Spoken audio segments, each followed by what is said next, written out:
Hello guys, welcome back to our YouTube ಚಾನಲ್ಗೆ ಸ್ವಾಗತ ಸುಸ್ವಾಗತ. ಈ ಒಂದು ವಿಡಿಯೋದಲ್ಲಿ ಭಾರತಿ ಏರ್ಟೆಲ್ ಸ್ಕಾಲರ್ಶಿಪ್ಸ್ ಅಂದರೆ ನೀವು ನೋಡಿ, ಈಗ ತುಂಬ ಸ್ಕಾಲರ್ಶಿಪ್ ಸಿಗುತ್ತೆ, ಲಕ್ಷಾಂತರ ಗಂಟಲೆ ಸ್ಕಾಲರ್ಶಿಪ್ ಸಿಗುತ್ತೆ. ಅದನ್ನ ತಗೋಬೇಕಂದ್ರೆ ಏನು ಮಾಡಬೇಕು, ಇದು ಬರುತ್ತೆ ಇಲ್ವಾ, ಗ್ಯಾರಂಟಿ ಇರೋದೇ ಇಲ್ವಾ, ಎಷ್ಟು ಸ್ಕಾಲರ್ಶಿಪ್ ಬರುತ್ತೆ ಬಂದರೆ ಎಕ್ಸಾಂಪಲ್ ನಾನು ಲೈವಲ್ಲಿ ನನಗೆ ಬಂದಿರೋ ಸ್ಕಾಲರ್ಶಿಪ್ ಸಮೇತ ತೋರಿಸ್ಕೊಂಡು ನಿಮ್ಗೆ ಹೇಳಿದ್ರೆ ನಿಮಗೆ ಒಂದು ಸ್ವಲ್ಪ ಏನಾಗುತ್ತೆ, ವಿತ್ ಪ್ರೂಫಲ್ಲಿ ಹೇಳ್ತಾ ಹೋದರೆ ನಿಮ್ಗೆ ಏನಾಗುತ್ತೆ, ಒಂದು ಸ್ವಲ್ಪ ನಂಬಿಕೆ ಅನ್ನೋದು ಬರುತ್ತೆ ಹೋಗುತ್ತೆ. ಓಕೆನಾ? ಓಕೆ, ಈಗ ಇಲ್ಲಿ 3 ಡಾಟ್ಸ್ ಮೇಲೆ ಕ್ಲಿಕ್ ಮಾಡ್ತೀನಿ. ಇಲ್ಲಿ ನೋಡಿ, ನಾನು ಇಲ್ಲಿ ಕಾಣಿಸ್ತಿದ್ದಿಲ್ಲ ಅಪ್ಲೈಡ್ ಇಲ್ಲ ಅವಾರ್ಡೆಡ್ ಸ್ಕಾಲರ್ಶಿಪ್ ಮೇಲೆ ಕ್ಲಿಕ್ ಮಾಡ್ತೀನಿ. ಕ್ಲಿಕ್ ಮಾಡಿದ ತಕ್ಷಣ ನೋಡ್ಬೋದು ನಿಮಗೆ ಇಲ್ಲಿ ಎಷ್ಟು ಸ್ಕಾಲರ್ಶಿಪ್ಸ್ ಬಂದಿದೆ ನೋಡಿ. 2024 2024 2 ಟೈಮ್ಸ್ 50,000 ಮತ್ತು 2026 50,000 ಮತ್ತು ಈ ವರ್ಷ 2026-27 ಸ್ಕಾಲರ್ಶಿಪ್ ಕೂಡ ಡಾಕ್ಯುಮೆಂಟ್ಸ್ ಅಪ್ಲೋಡ್ ಮಾಡೋಕೆ ಹೇಳಿದೆ.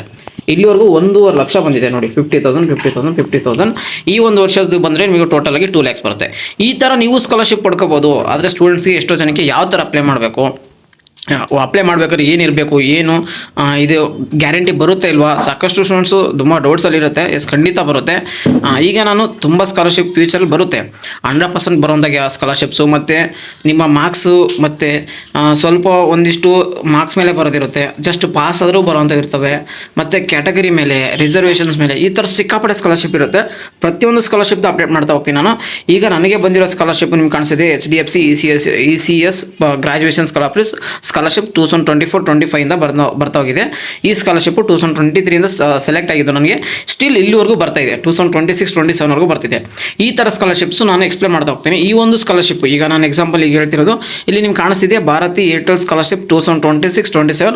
ಡೆಡ್ಲೈನ್ ಬಂದ್ಬಿಟ್ಟು ಈ ಮಂತು ಜುಲೈ 31 ಅಂತ ನೋಡಿ, ಅಂದರೆ ಲಾಸ್ಟ್ ಈ ಮಂತ್ ಎಂಡ್ವರೆಗೂ ಇದೆ. ಈ ಥರ ಸ್ಕಾಲರ್ಶಿಪ್ಸು ಅಪ್ಡೇಟ್ಸ್ ನಾನು ಕೊಡ್ತಾ ಹೋಗ್ತೀನಿ. ಈ ಸ್ಕಾಲರ್ಶಿಪ್ ಅಪ್ಲೈ ಮಾಡೋಕ್ಕೆ ಏನೇನು ಮಾಡಬೇಕು, ಯಾವ ಥರ ಅಪ್ಲೈ ಮಾಡಬೇಕು, ಒಂದು ಐಡಿಯಾ ಇದ್ದರೆ ಮಾತ್ರ ಈ ಸ್ಕಾಲರ್ಶಿಪ್ಗೆ ನೀವು ಸೆಲೆಕ್ಟ್ ಆಗ್ತೀರಾ.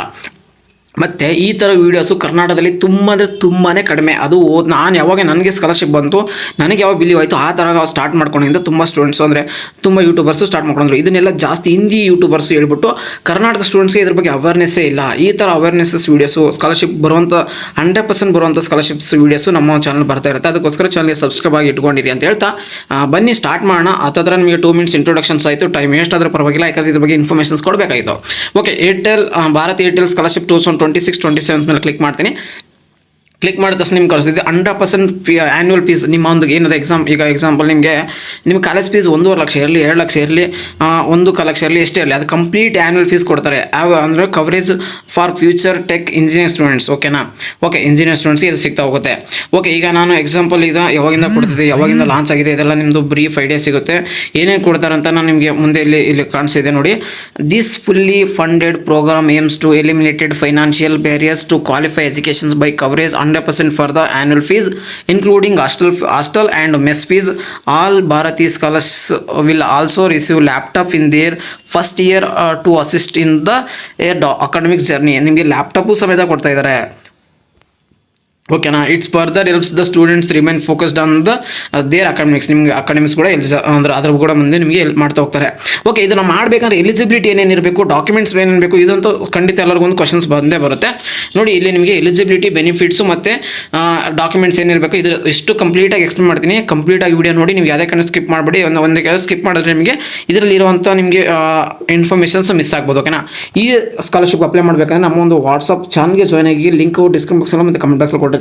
ಹೋಗಿ ಜಾಯ್ನ್ ಆಗಿ, ಅಲ್ಲಿಂದ ನಿಮಗೆ ಈ ಲಿಂಕ್ ಸಿಗ್ತಾ ಹೋಗುತ್ತೆ. ಓಕೆ, ಮೊದಲನೇ ಎಲಿಜಿಬಿಲಿಟಿ ನೋಡ್ತಾ ಹೋಗೋಣ ನೋಡಿ. Confirm admissions or enrolment in the first year. ನಿಮಗೆ ಕನ್ಫರ್ಮ್ಡ್ ಆಗಿರೋದು ಅಂದರೆ ಅಡ್ಮಿಷನ್ ಅಂದರೆ ಈ ವರ್ಷ ಆಗಿರಬೇಕು. ಓಕೆನಾ? ಈ ವರ್ಷ ಇನ್ನೂ ಅಡ್ಮಿಷನ್ ಆಗಿಲ್ಲ ಅಂದರೂ ಕೂಡ ಈಗ ಅಡ್ಮಿಷನ್ ಆಗ್ತೀರಾ. ಇನ್ನೇನು ಈಗ ಆಗ ಅಡ್ಮಿಷನ್ ಅಕಾಡೆಮಿಕ್ ಇಯರ್ ಬಂತು, ಸ್ಟಾರ್ಟ್ ಆಯಿತು. ಅಕಾಡೆಮಿಕ್ ಇಯರ್ 2026-27 ಇದೆ. ಓಕೆನಾ? Okay, undergraduate or 5 years integrated course. ನಿಮಗೆ ಅಂಡರ್ ಗ್ರಾಜುಯೇಟ್ ಅಂದರೆ UG ಕೋರ್ಸ್ ಅದು ತೊಗೊಂಡಿರಿ, ಇಲ್ಲಾಂದ್ರೆ 5 years ಇಂಟಿಗ್ರೇಟೆಡ್ ಕೋರ್ಸ್ ಅದು ತೊಗೊಂಡಿರಿ. ಇನ್ ದ ಫೀಲ್ಡ್ ಆಸ್ ಯಾವುದಿದೆ ಅಂದರೆ ಫೀಲ್ಡ್ ಸಚ್ ಆಸ್ ಕೊಟ್ಟಿದ್ದಾರೆ: electronics and communications, telecom, information technology, computer science, data science, aerospace and emerging technology, AI, IoT, AR, VR, machine learning, robotics at the one of the top 50. ನೋಡಿ, ನಿಮ್ಗೆ ಹೇಳ್ತಿದ್ದ rank ಇರಬೇಕಂತ. 50 NIRF ranked engineering university institutes are based on the 2025 lists. ಇಲ್ಲಿದೆ ನೋಡಿ, ನಿಮಗೆ 2025 list ಕೂಡ ಇದೆ. ಇದರಲ್ಲಿ ಸಿಕ್ಕಾಪಟ್ಟೆ ಕಾಲೇಜಸ್ ಇದಾವೆ. ಈ ಒಂದು ಯೂನಿವರ್ಸಿಟಿಲಿ ನಿಮಗೆ ಕಾಣಿಸುತ್ತೆ. ನಮ್ಮ ಕರ್ನಾಟಕ ಸ್ಟೂಡೆಂಟ್ಸ್ ಆದರೆ ವಿಶ್ವೇಶ್ವರಯ್ಯ ಯೂನಿವರ್ಸಿಟಿಗೆ ಬಂದ್ಬಿಡ್ತೀರಾ. ಇದರಲ್ಲಿ ನಿಮಗೆ ವಿಶ್ವೇಶ್ವರಯ್ಯ ಯೂನಿವರ್ಸಿಟಿ ಕೂಡ ಇದೆ. ಈ ಒಂದು ಒಂದು ಯೂನಿವರ್ಸಿಟಿಲಿ ನಿಮ್ಮ ಒಂದು ಕಾಲೇಜಸಲ್ಲಿ ಅಂದರೆ ಸಪ್ರೇಟ್ ಒಂದಿಷ್ಟು IITs ಇರ್ತವೆ, ಎಲ್ಲ ಒಂದು ಕಾಲೇಜ್ ಸ್ಟೂಡೆಂಟ್ಸ್ಗೆ ಈ ಒಂದು ಸ್ಕಾಲರ್ಶಿಪ್ಸು ಸಿಗ್ತಾ ಹೋಗುತ್ತೆ. ಓಕೆ, ಮತ್ತು ನೆಕ್ಸ್ಟ್ ಈ ಒಂದು ಫಸ್ಟ್ ಕಂಡೀಷನ್ಸ್ ಆಗಿರಬೇಕು, ನೀವು ಇಂಜಿನಿಯರ್ ಸ್ಟೂಡೆಂಟ್ಸ್ ಆಗಿರಬೇಕು. ಓಕೆನಾ, ಅಂದರೆ ಅಡ್ಮಿಷನ್ಸ್ ಆಗುವಂಥ ನೆಕ್ಸ್ಟ್ ಫ್ಯೂಚರ್ಸ್ಗೆ ಸ್ಕಾಲರ್ಶಿಪ್ ಅಡ್ವಾನ್ಸ್ ಆಗಿ ನಾನು ಇನ್ಫಾರ್ಮೇಷನ್ಸ್ ಕೊಡ್ತಾ ಇದ್ದೀನಿ. Must be a citizen or resident of India, ನೀವು ಇಂಡಿಯಾದವರೇ ಆಗಿರಬೇಕು ಮತ್ತು ಇಂಡಿಯನ್ ಸಿಟಿಸನ್ಶಿಪ್ಪೇ ಆಗಿರಬೇಕು. ಬಟ್ ಇಂಡಿಯಾದವ್ರು ಬಿಟ್ಟು ಬೇರೆಯವರಿಗೆ ಈ ಸ್ಕಾಲರ್ಶಿಪ್ ಪ್ರೊವೈಡ್ ಮಾಡೋದಿಲ್ಲ. Next, both parents are guardians annual income from all sources must be not exceed in 8 lakhs ಅಂತ ಕೇಳ್ತಾರೆ. ಅಂದರೆ ನಿಮ್ಮ parents are graduations annual fees ಬಂದ್ಬಿಟ್ಟು 8 ಲಕ್ಷಕ್ಕಿಂತ ಮೇಲೆ ಜಾಸ್ತಿ ಇರಬಾರ್ದು. ಓಕೆನಾ, ಇದು ಒಂದು ನೆನ್ಪಿಟ್ಕೊಳ್ಳಿ. ನೋಟ್ಸ್ ಬಂದ್ಬಿಟ್ಟು preference will be given their girls students with disability students from the single parents or over parents backgrounds or transgender students. ನಿಮಗೆ ಜಾಸ್ತಿ ಪ್ರಿಫರೆನ್ಸ್ ಯಾರು ಕೊಡ್ತಾರೆ ಅಂದರೆ ಗರ್ಲ್ಸ್ಗೆ ಆಗಿರ್ಬೋದು, ಮತ್ತು ಸ್ಟೂಡೆಂಟ್ಸ್ ಮತ್ತು ವಿತ್ ಡಿಸಬಿಲಿಟೀಸ್ ಏನಾದ್ರು ಅಂಗವಿಕಲ ಅಂತ ಇದ್ದವ್ರಿಗಾಯಿತು, ನೆಕ್ಸ್ಟ್ ಸಿಂಗಲ್ ಪೇರೆಂಟ್ಸ್ ಇದ್ದವ್ರಾಯಿತು, ಮತ್ತು ಏನಾದರೂ ಯಾರು ಅನಾಥ ಸ್ಟೂಡೆಂಟ್ಸ್ಗಳಿಗಾಯಿತು, ಮತ್ತು ಬ್ಯಾಕ್ಗ್ರೌಂಡ್ ಸ್ವಲ್ಪ ವೀಕ್ ಇದೆ ಅಂತ ಅಂದವ್ರಿಗಾಯಿತು, ಮತ್ತು ಟ್ರಾನ್ಸ್ಜೆಂಡರ್ ಸ್ಟೂಡೆಂಟ್ಸ್ಗೂ ಕೂಡ ಈ ಒಂದು ಸ್ಕಾಲರ್ಶಿಪ್ ಜಾಸ್ತಿ ಪ್ರಿಫರೆನ್ಸ್ ಇದೆ. ಬಟ್ ಬೇರೆ ಸ್ಟೂಡೆಂಟ್ಸ್ಗೆ ಕೊಡಲ್ಲ ಅಂತ ನಿಮಗೆ ಹೇಳ್ಬಿಡಿ, ಇವ್ರಿಗೆ ಪ್ರಿಫರೆನ್ಸ್ ಜಾಸ್ತಿ ಇರುತ್ತೆ. ನೀವು ಅಪ್ಲೈ ಮಾಡಿ, ಅಂದರೆ ಚೆನ್ನಾಗಿರೋರು. ಮತ್ತು ಯಾಕಂದರೆ ಇದು ಕಂಪ್ಲೀಟಾಗಿ ಕಂಪ್ನಿ ಕಡೆಯಿಂದ ಬರುತ್ತೆ. ಈ ಸ್ಕಾಲರ್ಶಿಪ್ ಹೆಂಗಾಗುತ್ತೆ ಅಂದರೆ ಒಂದು ಕಂಪ್ನಿಲಿ 100 rupees ಬಂದರೆ 5 rupees ಸ್ಕಾಲರ್ಶಿಪ್ ಮುಖಾಂತರ ಕೊಡಬೇಕು ಅಂತ ಇರುತ್ತೆ. 5% ಖಂಡಿತ ಅವರು ಸ್ಕಾಲರ್ಶಿಪ್ ಮುಖಾಂತರ ಕೊಡೋದ್ರಿಂದ ನೀವು ಎಲ್ಲರೂ ಅಪ್ಲೈ ಮಾಡಿ ಸ್ಕಾಲರ್ಶಿಪ್ ಸಿಗ್ತಾ ಹೋಗೋದು. ಓಕೆನಾ, next, applications should not be recipient or any other scholarships or grant for the same purpose of the being supported by their Bharti Airtel foundations. ಅಂದರೆ ಇದರಲ್ಲಿ ವರ್ಕ್ ಮಾಡೋಂಥವ್ರಿಗೆ ಮತ್ತು ನಿಮ್ಮ ಸ್ಟೂಡೆಂಟ್ಸು ಮತ್ತು ಆಲ್ರೆಡಿ ಈ ಥರ ಸ್ಕಾಲರ್ಶಿಪ್ ಆಲ್ರೆಡಿ ಇದೇ ಥರ ಯಾವುದೋ ಸ್ಕಾಲರ್ಶಿಪ್ ಸಿಕ್ಕಿತ್ತು, ಮತ್ತು ನಿಮ್ಗೆ ಆಲ್ರೆಡಿ ಯಾವುದೋ ಒಂದು ಸ್ಕಾಲರ್ಶಿಪ್ ಇದೇ ರೇಂಜಲ್ಲಿ ಸ್ಕಾಲರ್ಶಿಪ್ ಬರ್ತಿತ್ತು ಅಂದರೆ ನೀವು ಇದಕ್ಕೆ ಅಪ್ಲೈ ಮಾಡೋಂತಿಲ್ಲ. ಅವ್ರು ನಿಮ್ಗೆ ಏನಾಗುತ್ತೆ, ನೀವು ಎಲಿಜಿಬಲ್ ಇರಲ್ಲ ಅಂತ ಹೇಳ್ತಿದ್ದಾರೆ. ಅಂದರೆ ನೀವು SSP ಮತ್ತು ಗೌರ್ಮೆಂಟ್ ಆ ಸ್ಕಾಲರ್ಶಿಪ್ ಏನೋ ಸಂಬಂಧ ಬರಲ್ಲ, ಇದು ಪ್ರೈವೇಟಲ್ಲಿ ಹೇಳ್ತಿರೋದೆ. ಪ್ರೈವೇಟಲ್ಲಾದರೂ ಚೆನ್ನಾಗಿರೋ ಸ್ಕಾಲರ್ಶಿಪ್ ಸಿಕ್ತಿತ್ತು ಅಂದರೆ ಆಲ್ರೆಡಿ ನೀವು, ಮತ್ತು ಏರ್ಟೆಲ್ ಇದರದೇ ಏನಾದರೂ ನಿಮ್ಮ ಆಲ್ರೆಡಿ ವರ್ಕರ್ಸ್ ಇದ್ದರೆ ಇದು ನಿಮಗೆ ಎಲಿಜಿಬಲ್ ಇರೋದಿಲ್ಲ. ಓಕೆನಾ, ಓಕೆ, ಇಷ್ಟು ನಿಮಗೆ ಆಯಿತು. ಬೆನಿಫಿಟ್ಸ್ ಏನೋ ಸಿಗುತ್ತೆ ಇನ್ನೊಂದು ಹೇಳ್ತೀನಿ. ಬೆನಿಫಿಟ್ಸ್ ತುಂಬ important. Scholarships covers 100% of the annual fees. ನಿಮ್ದು ಏನು 100% ಫೀಸ್ ಇದೆಯಲ್ಲ ಅದು 100% ಅಂದರೆ ನಿಮ್ಮದು 1.5 ಲಕ್ಷ ಇರಲಿ 2 ಲಕ್ಷ ಇರಲಿ ಇಂಜಿನಿಯರ್ ಫೀಸು ಕಂಪ್ಲೀಟ್ ಫೀಸ್ ಇರುತ್ತೆ as per the course fees structures of the respective university or institutions. ನಿಮ್ಮ ಇನ್ಸ್ಟಿಟ್ಯೂಷನ್ಸು ಮತ್ತು ಇಲ್ಲ ಯೂನಿವರ್ಸಿಟಿದು ಎಷ್ಟು ಫೀಸ್ ಇದೆ ಅಷ್ಟು ಫೀಸ್ ಕೊಡ್ತಾರೆ. ಮತ್ತು scholarships are available for the full durations of the UG courses including the integrated courses for up to 5 years subjected to meeting the renewal criteria. ಓಕೆನಾ, ನಿಮಗೆ ಏನು UG ಕೋರ್ಸಸ್ ಸಿಗುತ್ತಾ, ಮತ್ತು ಇಂಟಿಗ್ರೇಟೆಡ್ ಕೋರ್ಸಸ್ಗೆ ಏನಿದೆ ನಿಮಗೆ ಏನು 5 ವರ್ಷ ಅಂತ ಆ ಥರ ಕೋರ್ಸಸ್ಗೆ ಸಿಗುತ್ತೆ. ಮತ್ತು ನಿಮ್ಗೆ ಏನಾದರೂ ಸಿಕ್ಕಿದಾಗ ಜಸ್ಟ್ ನೆಕ್ಸ್ಟ್ ಟೈಮ್ ಮಾಡಬೇಕು, ಜಸ್ಟ್ ರಿನ್ಯೂವಲ್ ಆದರೆ ಮಾಡಬೇಕಾಗಿರುತ್ತೆ. Okay, hostel and fees mess ನೋಡಿ ಕಾಣಿಸ್ಕೊಳ್ತೀವಿ. Hostel and mess fees will be provided to the all eligible students who apply for them.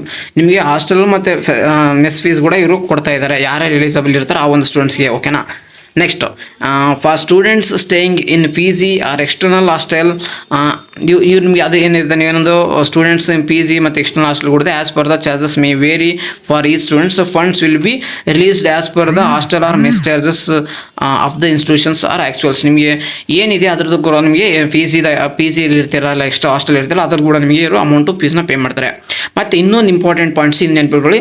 A laptop will be provided to all Bharti scholars in their first year of the courses. ನಿಮಗೆ first year join ಆದ ತಕ್ಷಣ ನಿಮಗೆ ಎಲ್ಲ ಸ್ಟೂಡೆಂಟ್ಸ್ಗಳಿಗೆ, ಅಂದರೆ ಯಾರು ಈ ಒಂದು scholarship eligible ಆಗಿರ್ತೀರಲ್ವ ಆ ಒಂದು ಸ್ಟೂಡೆಂಟ್ಸ್ಗಳಿಗೆ ನಿಮಗೆ ಲ್ಯಾಪ್ಟಾಪ್ ಆದರೆ ಕೊಡ್ತಾ ಹೋಗ್ತಾರೆ. ಕಂಪ್ಲೀಟಾಗಿ ಫ್ರೀ ಇರುತ್ತೆ. ಇದನ್ನು ಯಾರು ಸ್ಕಾಲರ್ಶಿಪ್ ಎಲಿಜಿಬಲ್ ಆಗಿರ್ತಾರೆ ಆ ಒಂದು ಸ್ಟೂಡೆಂಟ್ಸ್ಗಳಿಗೆ. ಓಕೆನಾ, ಓಕೆ, ನೆಕ್ಸ್ಟ್ ನಿಮಗೆ ಇನ್ನೊಂದು points. Upon the successful graduations and subsequent gainful employment Bharti scholars will undertake or voluntary to support the educations of the at least one students or continuous basis at all times during their lifetime. This is the commitment aims to foster or cultures giving back ensure the continued empowerments or future generations through educations with the community. ಇವ್ರು ಹೇಳ್ತಿದ್ದಾರೆ, ನೀವು next graduation ಮುಗಿದಾದಮೇಲೆ ನೀವು employee ಆಗಿದ್ಮೇಲೆ ನೀವು ಒಂದು ಸ್ಟೂಡೆಂಟ್ಸ್ಗಾದ್ರು help ಮಾಡಿ ಅಂತ ಒಂದು commitment ಜೊತೆ ನಿಮ್ಗೆ ಇರ್ತಾರೆ. ಓಕೆನಾ, ಓಕೆ, ಇದನ್ನೆಲ್ಲ ಏನಕ್ಕೆ ಮಾಡ್ತಿದೆ ಅಂತ ನಿಮಗೆ ಗೊತ್ತಾಗ್ತಿದೆ. ಒಟ್ಟಿನಲ್ಲಿ ನಮ್ಮ ಇಂಡಿಯಾಗೋಸ್ಕರ ಮಾಡ್ತಿದ್ದಾರೆ. ಓಕೆನಾ, Bharatiya scholars are encouraged or demonstrate the environmental leaderships and voluntarily undertake planting or nurturing minimum 5 trees annually during the ಕಾಣಿಸ್ತಿದೆ ನಿಮಗೆ ಇಷ್ಟು ಗೊತ್ತಾಯ್ತು. ಓಕೆ, ನಿಮಗೆ ನೋಟ್ಸ್ ಎಲ್ಲ ಕೊಟ್ಟಿದ್ದಾರೆ ಇಷ್ಟು. ನೆಕ್ಸ್ಟ್ ಡಾಕ್ಯುಮೆಂಟ್ಸ್ ಏನು ಜಸ್ಟ್ ಈ ನೋಟ್ಸ್ ಎಲ್ಲ ಅದೇ ಇರುತ್ತೆ, ನೀವು ಜಸ್ಟ್ ಓದ್ಕೊಳ್ಳಿ. ಡಾಕ್ಯುಮೆಂಟ್ಸ್ ಏನು ಬೇಕು ಈ ಒಂದು ಸ್ಕಾಲರ್ಶಿಪ್ ಅಪ್ಲೈ ಮಾಡೋಕ್ಕೆ ಅದನ್ನು ಇಂಪಾರ್ಟೆಂಟ್ ಅದ್ರಾಗಿರುತ್ತೆ, ತಿಳ್ಕೊಳ್ಳಿ ಹೋಗ್ತಾ. ಜಸ್ಟ್ ಏನಿಲ್ಲ, ಯಾವಾಗ government issued I D card ಕೊಟ್ಟಿರುತ್ತೆ ನಿಮಗೆ, ಪಾನ್ ಕಾರ್ಡ್ ಅದ್ರಾಗಲಿ, I D card, driving licence, ಇವು ಯಾವುದಾದ್ರು ಒಂದು ಇದ್ರೆ ನಡೀತದೆ. ವೋಟರ್ ಐ ಡಿ ಇದ್ರೆ ನಡೀತದೆ, ಪಾನ್ ಅದ್ರ ನಡೀತದೆ, ಡ್ರೈವಿಂಗ್ ಲೈಸೆನ್ಸ್ ಅದೇ ಇರುತ್ತೆ. ಓಕೆನಾ, ಮೂರಲ್ಲೊಂದು ಗೌರ್ಮೆಂಟ್ ಐ ಡಿ ಕಾರ್ಡ್ ಇರಬೇಕು, ಐಡೆಂಟಿಟಿ ಪರ್ಪಸ್ಗೆ. ಓಕೆನಾ, next current year admission proof, ನಿಮ್ಗೆ ಅಡ್ಮಿಷನ್ ಲೆಟರು ಇಲ್ಲ ಕರೆಂಟ್ ಇಯರ್ ನೀವು ಅಡ್ಮಿಷನ್ ಆದಮೇಲೆ, ಓಕೆನಾ, ಅವರು ನಿಮಗೆ ಡಾಕ್ಯುಮೆಂಟ್ಸ್ ಅಪ್ಲೋಡ್ ಮಾಡೋಕ್ಕೆ ಹೇಳ್ತಾರೆ. ಯಾವಾಗ ನಿಮ್ಮದು ಸ್ಕಾಲರ್ಶಿಪ್ ಸೆಲೆಕ್ಟ್ ಆಗಿರುತ್ತಲ್ಲ, ಸ್ಕಾಲರ್ಶಿಪ್ ಸೆಲೆಕ್ಟ್ ಆದಮೇಲೆ ಅಡ್ಮಿಷನ್ಸ್ ಲೆಟರು ಇಲ್ಲ ಅಪ್ಲೈ ಮಾಡೋಕೆ ಈಗ ಕೇಳುತ್ತೆ ನಿಮಗೆ admission letter, fees letter from the universities R institutions, class ಈಗ 12th ಈಗ ಪಾಸ್ ಆಗಿ ಬಂದಿರುತ್ತೆ, 12th ಮಾರ್ಕ್ಸ್ ಶೀಟ್ ಕೂಡ ಅಪ್ಲೈ ಮಾಡೋಕ್ಕೆ ಹೇಳುತ್ತೆ. ನೆಕ್ಸ್ಟ್ ನಿಮಗೆ ಬಂದ್ಬಿಟ್ಟು ಇದು J scores or university entrance exams secured, ಅಂದರೆ ನೀವು ಆಲ್ರೆಡಿ ಅದು KCET ಇಲ್ಲ JEE ಬರ್ದಿದ್ರೆ ಅದು ನಿಮಗೆ ಎಷ್ಟು ಮಾರ್ಕ್ಸ್ ಬಂದಿದೆ ಅದು ಕೂಡ ನೀವು ಇಲ್ಲಿ ಅಪ್ಲೈ ಹಾಕಬೇಕಾಗಿರುತ್ತೆ.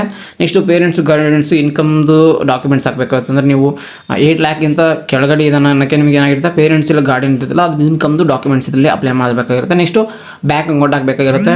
ನೆಕ್ಸ್ಟು ಬ್ಯಾಂಕ್ ಅಕೌಂಟ್ ಆದಮೇಲೆ ನಿಮಗೆ ಎಕ್ಸ್ಪೆನ್ಸಸ್ಸು, ನೀವು ಏನೇನು ಎಷ್ಟೆಷ್ಟು ಒಂದು ಪಾಸ್ಪೋರ್ಟ್ ಸೈಜ್ ಫೋಟೋ ಆದರೆ ಹಾಕಬೇಕಾಗಿರುತ್ತೆ. ಇದಾಗಿದ್ಮೇಲೆ ನಿಮ್ಮದು ಎಕ್ಸ್ಪೆನ್ಸಸ್ ಅಂದರೆ ಲೈಕ್ PGದು ಮತ್ತು ಹಾಸ್ಟೆಲ್ದು ಇದೆಲ್ಲ ಇರುತ್ತಲ್ಲ, ಅವೆಲ್ಲ ಡಾಕ್ಯುಮೆಂಟ್ಸ್ ಅಪ್ಲೋಡ್ ಆದರೆ ಮಾಡಬೇಕಾಗಿರುತ್ತೆ. ನೆಕ್ಸ್ಟ್ ನಿಮಗೆ ಎಲ್ಲ ಹೋಗ್ಬೇಕಂದ್ರೆ ಇಷ್ಟು ನಿಮಗೆ ಡಾಕ್ಯುಮೆಂಟ್ಸ್ ಥರ ಅಪ್ಲೈ ಮಾಡೋಕ್ಕಾಗುತ್ತೆ. ಜಸ್ಟ್ ಯಾವ ಥರ ಅಪ್ಲೈ ಮಾಡಬೇಕಂತಂದರೆ ಜಸ್ಟ್ ಇಲ್ಲಿ ಅಪ್ಲೈ ನಾವು ಅಂತಿದ್ದಿಲ್ಲ, ಈ ಒಂದು ಬಟನ್ನ ಕ್ಲಿಕ್ ಮಾಡ್ತಾ ಹೋದ್ರಾಗೆ ನೆಕ್ಸ್ಟ್ ನಿಮಗೆ ಬರ್ತಾ ಹೋಗುತ್ತೆ. ಓಕೆನಾ, ಏನೇನು ಅಪ್ಲೈ ಮಾಡಬೇಕು ಏನೇನಿಲ್ಲ ಫಸ್ಟ್ ಕ್ರೈಟೇರಿಯಾ ಚೆಕ್ ಮಾಡುತ್ತೆ. ಇದೆಲ್ಲ ಆಗಿದ್ಮೇಲೆ ನಿಮಗೆ ಸ್ಟಾರ್ಟ್ ಅಪ್ಲಿಕೇಶನ್ಸ್ ಇರುತ್ತಲ್ಲ, ಕ್ಲಿಕ್ ಮಾಡ್ತಾ ಹೋದರೆ ನಿಮಗೆ ಅಪ್ಲಿಕೇಶನ್ಸ್ ಆದರೆ ನೆಕ್ಸ್ಟು ಅಪ್ಲೈ ಮಾಡೋದು ಯಾವ ಥರ ಇರಬೇಕಾಗುತ್ತೆ. ನಿಮಗೆ ಲೈವಲ್ಲಿ ಅಪ್ಲಿಕೇಶನ್ಸ್ ಹಾಕೋದು ನೆಕ್ಸ್ಟ್ ವೀಡಿಯೋ ಬೇಕಂದರೆ ಔಟ್ ಅಪ್ಲೈ ಅಂತ ಕಮೆಂಟ್ ಬಾಕ್ಸಲ್ಲಿ ಹಾಕಿ ನೆಕ್ಸ್ಟ್ ಅಪ್ಕಮಿಂಗ್ ಡೇಸಲ್ಲಿ ನಾನು ವೀಡಿಯೋಸ್ ಬಗ್ಗೆ ಮಾಡಿ ತಿಳಿಸ್ಕೊಡ್ತೀನಿ. ಈಗಿನ್ನೂ ಸ್ಕಾಲರ್ಶಿಪ್ ಅಪ್ಲೈ ಮಾಡಿಲ್ಲ ಅಂದರೆ ಹೋಗಿ ಸ್ಕಾಲರ್ಶಿಪ್ ಅಪ್ಲೈ ಮಾಡಿ, ಲಿಂಕ್ ನಮ್ಮ ಒಂದು ವಾಟ್ಸಪ್ ಚಾನಲ್ ಸಿಗುತ್ತೆ ಅಂತ ಹೇಳಿದ್ದೀನಿ. ನೆಕ್ಸ್ಟ್ ನಿಮ್ಗೆ ಏನೋ ಡೌಟ್ಸ್ ಇದ್ದರೆ ಖಂಡಿತ ಕಮೆಂಟ್ ಬಾಕ್ಸಲ್ಲಿ ಹಾಕಿ, ನಿಮಗೆ ಕಮೆಂಟ್ಸ್ಗೆ ಆನ್ಸರ್ ಮಾಡ್ತೀನಿ, ಬೇಕಾದ ವೀಡಿಯೋ ಮಾಡಿ ತಿಳಿಸ್ತೀನಿ ಹೇಳ್ತೀನಿ ಅಂತ. ಸಿಗೋಣ ಗಾಯ್ಸ್ ನೆಕ್ಸ್ಟ್ ಮುಂದಿನ ನೋಡಿದ್ರೆ take care, love you all, tata, bye bye.